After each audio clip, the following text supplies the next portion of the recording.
नमस्कार. श्री स्वामी समर्थ संगीत शारदामध्ये तुम्हा सर्वांचं मनपूर्वक स्वागत. महाशिवरात्रीच्या हार्दिक शुभेच्छा.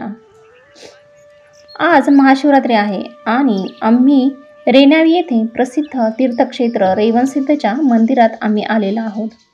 येथे महाशिवरात्रीला आपण स्वतः शिवलिंगावर अभिषेक करू शकतो. शिवलिंगावर फूल, अक्षदा, बेलपत्र अशा वस्तू आपण स्वतः अर्पण करू शकतो. रेवणसिद्ध हे एक प्रसिद्ध पावन क्षेत्र आहे. नवसालाही पावते. प्रत्येक जण आपली इच्छा येथे प्रकट करतो आणि ती पूर्णही होते. रेवणगावचे नाव रेवणनाथावरून पडले आहे. तेथेही रेवणसिद्ध मंदिर आहे. यावरून नवनाथाच्या काळात म्हणजे 8व्या-9व्या शतकापासून रेवणसिद्ध मंदिर येथील शिलालेख नवनाथाची या परिसरात वास्तव्य भ्रमण केल्याचे स्पष्ट होते.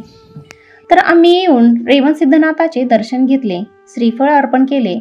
नंतर तेथेच असलेल्या महादेवाच्या शिवलिंगावर पूजा केली. त्यामध्ये आम्ही शिवलिंगावर थंड पाण्याने पंचामृताने अभिषेक केला. अखंड तांदूळ, साखर, काळे तीळ, गहू, शमीपत्र, बेलपत्र आणि पांढरे फूल अर्पण करून धूप दीप लावून कापुराने आरती केली.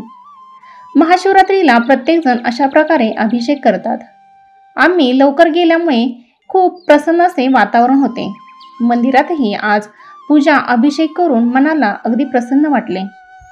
आज महाशिवरात्रीला उपवास, पूजा, अभिषेक केल्याने महादेवांची कृपादृष्टी आपल्यावर कायम राहते.